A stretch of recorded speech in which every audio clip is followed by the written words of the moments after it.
Saran saya, ini putusan sudah inkrah, hanya satu caranya untuk mengcounter itu adalah PK gitu.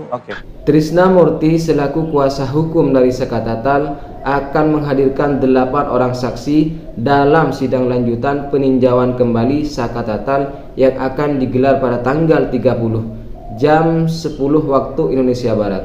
Nah, 8 orang saksi ini menurut kuasa hukum dari Sekatatal yakni Trisna Murty akan memperkuat tentang novum-novum yang sudah diajukan dalam persidangan beberapa waktu yang lalu yang pernah ditolak oleh jaksa penuntut umum dan juga hakim. Nah, baik, untuk selanjutnya kita saksikan dan simak bersama-sama pernyataan dari kuasa hukum dari Sekatatal yakni Trisna Murty. Cuman permasalahannya saya luruskan sedikit bahwa Rudiana tidak melihat kejadian, tapi Rudiana itu mendapatkan informasi dari Dede dan Aib. Dia tidak melihat loh kejadiannya. Nah, informasi itu apa sih 2 alat bukti yang meyakinkan Rudiana membawa? Karena Rudiana ini kan membawa, alias artinya persamaannya juga dengan menangkap.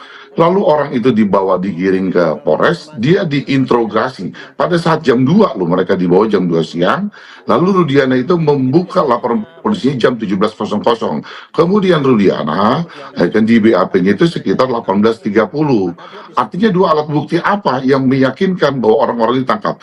Putusan 2016 itu jelas Rudiana mengatakan dia tidak ada surat tugas dan diperkuat oleh 2 anggota lainnya yang bersaksi di pengadilan. Tapi itu kami tidak fokus. Kami fokusnya bahwa polisi juga kami kan fokusnya kepada Sekatatal sendiri. Sekatatal melakukan upaya PK. Polisi sendiri melempar berkasnya Pak Sekatatal itu dengan pasal 351. Kenapa dakwaannya oleh jaksa penuntut menjadi 340? Ini loh masalahnya, menjadi peradilan sesat karena dakwaannya berubah menjadi 340. Lalu hakim memutus Sekatatal ini tanpa adanya Dede dan Aib hadir. Lalu tidak dibekali dengan CCTV dibuka, HP dibuka, tes DNA tidak ada, sidik jari tidak ada. Lah ini kenapa Sekatatal dihukum? Lalu persepsi jaksa pun juga ketika kami kemarin mengajukan novum salah pengertian. Artinya bahwa kalau misalkan kejadian 2016 itu ada, Sekatatal hanya menampar 1 kali di jembatan, lalu dia pulang. Dia tidak tahu lagi peristiwa yang ada di belakang showroom. Kenapa itu didakwa dengan 340? Itu yang masih kami bingung. Artinya bahwa itulah terjadi kekilapan hakim di situ. Makanya kami melakukan upaya peninjauan kembali dengan novum-novum yang kami miliki, dengan keyakinan kami bahwa ini adalah kecelakaan. Artinya bahwa kecelakaan dengan novum-novum yang kita ajukan, misalkan adanya tidak ada luka penusukan, seperti dalam putusan adanya luka penusukan dan sabetan samurai, itu tidak ada. Kami lihat mayat itu dalam keadaan bersih. Yang kedua, motor itu rusak-rusak sebelah kanan. Yang ketiga, kan adanya temuan daging yang ditemukan. Lalu adanya juga bahwa ini kan Polsek Talun sudah mengumumkan bahwa itu adalah kecelakaan. Lalu baru setelah diumumkan baru diambil visum tersebut. Itu aja Mas. Jadi kami fokus kepada PK kami aja Mas. Rudiana, kamu jangan bohong ya gitu ya. Saya udah memperjuangkan kamu mati-matian bahwa ini perlu dicari kebenarannya. Gitu kan. Enggak, Pak, saya hanya 15 menit ya. Kemudian gimana? Mereka kamu gebukin atau anak-anak ada yang gebukin? Enggak. Kita enggak ada yang gebukin.